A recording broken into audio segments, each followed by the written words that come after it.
Hail, hail, alma mater, hail to DLSAA. Hail, hail, alma mater! Welcome, Lasallians from Luzon, Visayas, Mindanao, at sa buong mundo. Welcome to our show, Green and Go, for those who would rather be green than be blue. Today, we have a very important guest who will talk about a very important event for us Lasallians, and that is the upcoming DLSU Alumni Association elections to be held on Saturday, April 29. And more importantly, you have to make sure that your membership is activated for the alumni membership and so that you can vote. Kindly check out on our screen the website that you need to check out, DLSAA.com, and vote straight Big Verde Animo. This morning, we have as our special guest an accomplished marketing and communications expert and entrepreneur who has made his mark in the private sector as well as in government, having served most recently as a member of the TESDA board, no less. He is currently the standard bearer for the Big Verde Animo Party. We have Mr. Cheerleader himself, RektikanoRandy Nonato. Hello, Max. Thank you so much for the kind introduction. A blessed and amazing day to all Lasalites and Lasallians. I hope all of you are safe and well with your respective loved ones wherever you are in the Philippines and around the world. Animo Lasal. All right, Randy, before we move any further, I'm just curious, how did you get that moniker, that nickname, RektikanoRandy? Saan ba nag-ugat yan? Well, Max, I'm glad you asked that, no? Well, of course, I used to play basketball in grade school and high school in Taft and Green Hills. And eventually, when my eyes gave way during my varsity days in basketball in high school, nagpahinga tayo ng konti. And when I went to college at De La Salle University, where I took a Bachelor of Science in Commerce, major in accounting, I wanted to try out for the varsity. But of course, as I've said, my eyes gave way already. Mm-hmm. So I said to myself, how do I get exempted from PE and ROTC? But more than that, how do I get closer to the game still, since I can't play anymore, no? So I auditioned for the cheering squad.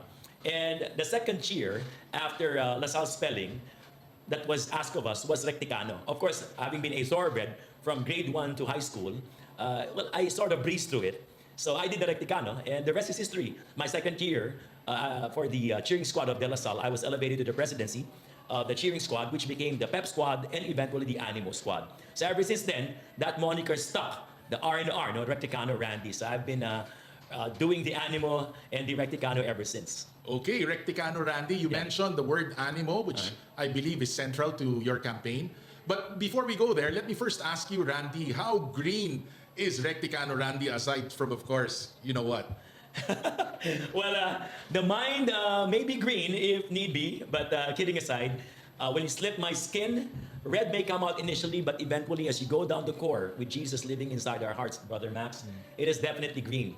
Grade 1 to grade 7, De La Salle University, grade school. Okay. I was part of the, well, still am, the penultimo Big Verde batch 1983. We were the second to the last batch of grade school. 84 was the last batch. From there, all the alumni then gravitated either towards De La Salle Zobel or La Salle Green Hills. And of course, I went to La Salle Green Hills. Eh, yun nga, kung hindi ako naging kundiranan, naging kundisan. So, played basketball there, became an athlete, did a lot of things there with you and with everybody else. Did have leadership activities and all other things, no? And from there, went to De La Salle Taft again. And as I've said, Bachelor of Science in Accounting, my first 3 years. And my third year, going to fourth year, I shifted to interdisciplinary studies. I was the first IS major graduate of the De La Salle College of St. Benil program, which was then inside the De La Salle University campus. So after that, Brother Max, I did not stop there, the Animo. I brought the Animo to work. Actually, one of my first stints in real estate, my department, my branch, was actually called the Rektikano branch. Right? I even registered it with the DTI, no? I wish I could have that set, no? But of course, the Stratcom of LaSalle may have hit me there. But Rektikano was there ever since, and the Animo. And as I did my corporate work, no? After college, I would volunteer as a parent and an officer at De La Salle Santiago Zobel, where all my 4 daughters have graduated. I was the chairperson of batch 2011 for my daughter Maita. And that same year, 1997, I became the president of the De La Salle Zobel Parents Association.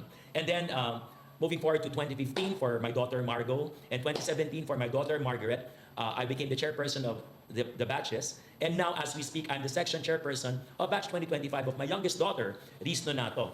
So, my friend, so 4 batches of De La Salle Zobel, Animo all the way. And it did not stop there, because when my daughters went to DLSAA Taft, no, I became a board trustee of the DLSAA Parents Association, our DLSU Puso and trustee. And as we speak right now, I am currently a trustee of our grade school and high school chapter of the DLSAA Alumni Association.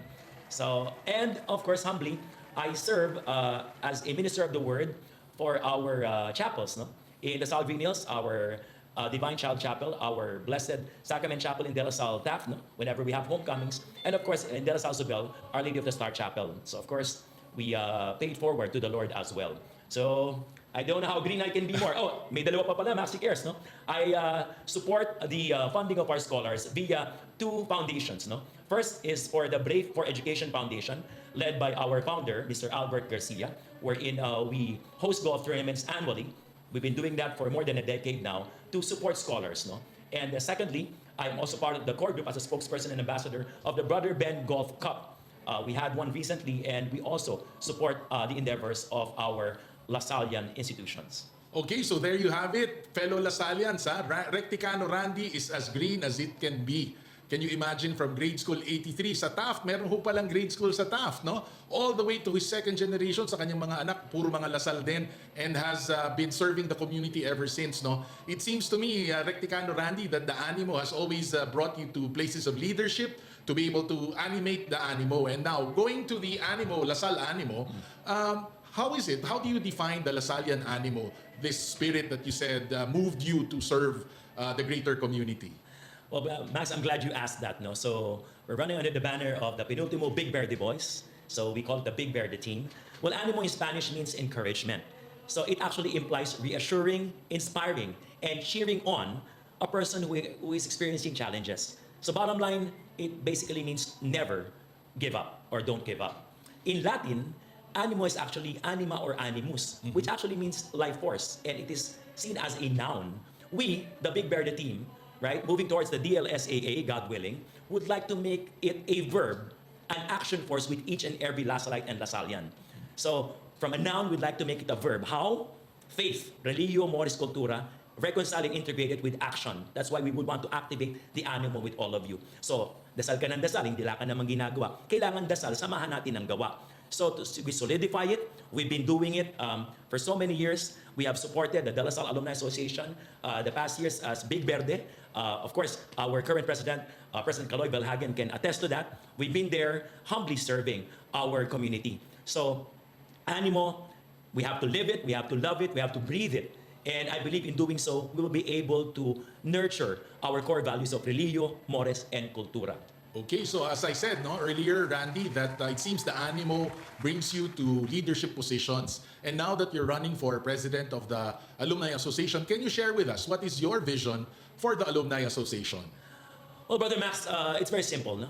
We basically want to foster a sense of loyalty, this sense of brotherhood and sisterhood within the Lasallian community as one. As you know, we're more than 60 districts around the world and hundreds of schools as well. We're all over. We would want to align it even further by strengthening that animo, empower each and every alumnus and alumna to align to our core values of, as I've said, religio, moris, cultura, and maximize the De La Salle Alumni Association. Because if you check out the website, and if you check out our activities, if you are actively involved, we have been paying it forward altruistically with the private sector, with the government sector, and post-COVID with the health sector as well. No? We have actually been involved with Kada Uno, helping out the De La Salle brothers, reaching out beyond Lasallians to our Filipino brethren. So basically that's it, Max. I visualize it with the Big Verde team as it is right now, but on a higher level, but more on an innovatively creative alumni association. We just simplify everything. And I guess the first step is to activate membership and to activate the alumni. Because no one is an island. We have to be together, not only in fighting the virus, but fighting the negativity, all these other variables that affect all of us, especially in this new normal. Okay, so ayan, ako, napaka-exciting, fellow Lasallians, this drive for the Animo. Can you imagine if all of us, all Lasallians, graduates, alumni, are tapped to this activating the Animo? We will be a very formidable force for good. So, nakaka-excite ang inyong plano, Randy, your vision. Now, may I know who else is part of your party, the Big Verde Animo, who will help you bring this vision to fruition? Well, thank you, Max. Well, I'm blessed to have 4 other amazing Lasallians with me. I'd like to start off with a corporate lawyer, no? Ito, kasama natin ng Greeners to, kundi na to, tayo kasi, Kundi sana. Yun, kundi sana tayo na paganda ng audition, ano? So, but this Christian gentleman is also a thoroughbred LaSallian grade school and high school. And he has gone through the top law firms in the country and has a very successful private legal practice as well. As we speak, he is currently the senior vice president of one of the top commercial banks in the country. So he's none other than running for Secretary Attorney Luis Clemente. Okay, Max. So that's the first one. Second one, we have a finance guru. We call him a finance whiz, no? He's been all over the country and the world as well, and he has been in several of the top financial firms in the country. As we speak, he is the treasury head of one of the country's largest pharmaceutical firms. Okay. So, honor student as well, among others, and a thoroughbred LaSallian from grade school to college. So, running for treasurer, we have Mr. Jake Dreyfus. Yeah. Right, so dalawa na, Max. Brother Max, right? Yes. So, third in line, we have a fellow thoroughbred as well from grade school to college, no? He used to be our resident artist, no? I remember we would ask him to draw Voltes 5 Mazinger Z because he has that talent as young as grade 1, no, then. But moving forward to his college life and onwards to his corporate life, he has been a chief information officer, right? Anything about IT, AI, this is the gentleman. Right. And now, in the advent of cybersecurity, this is the main man. So we will be blessed to have him at the Alumni Association. And he is none other than Mr. Paulo Miranda. Okay. So, and he's based in Singapore. So he will represent our international chapter. Okay. So we have 3 already. And beyond yours truly, RektikanoRandy, we have for the first time inside the penultimo Big Verde team, Big Verde family, the first lady brother of our grade school batch. And she is a Bachelor of Science in Commerce accounting graduate of De La Salle University, a top CPA lawyer, has gone through her own private practice and the legal firms also, the top legal firms in the country. And she is none other than, hailing from the South, Bicol, our beautiful and energetic and vibrant lady brother of the Big Verde team, Attorney Christine Tin Bassett. Okay, ang ganda, no? Kompleto ang lineup, LaSallians, ha? Nakita nyo naman, we have the lineup of the Big Verde boys, 5 of them, and what makes me happy is that it's gender fair. Meron po tayong Lady LaSallian, no? We have to recognize that our LaSallian communities already involve our LaSallian ladies. So that's good to hear, and nakaka-excite, no? That you have a very strong slate, and for those of you who would like to know more about the candidates of the Big Verde Animo Party, kindly check out their Facebook page, Big Verde Animo on Facebook. For more details, and if you have questions, please do send it through the Facebook page of Big Verde Animo. And more importantly, no, this is a call for all of you that if you really want to see this vision come to fruition, the first thing you need to do is to sign up, no, for our DLSAA card and be a member, activate your alumni membership, and vote. Kindly check out the website DLSAA.com and then vote straight Big Verde Animo. Buhayin ng Animo, ha? Yan. So anyway, we have no more time. That's all the time we have. Maybe you have a parting shot, RektikanoRandy. Well, Brother Max, thank you so much for the opportunity of being here and talking to our fellow LaSallites and LaSallians. Well, they say that destiny is a matter of choice and never a matter of chance. And the suffering is optional. So let's choose to be happy.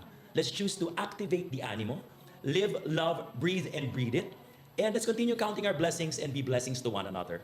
In keeping the faith and having Jesus living inside our hearts, it is impossible that we fail.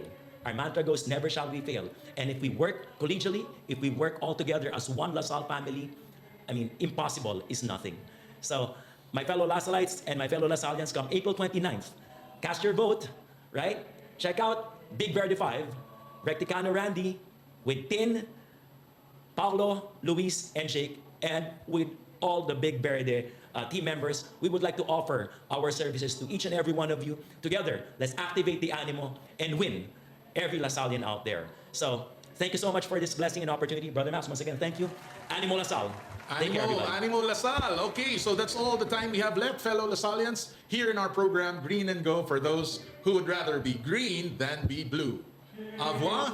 Gloria de La Salle. Live Jesus in our hearts forever. A shield of green and white, we'll fight to keep your glory bright and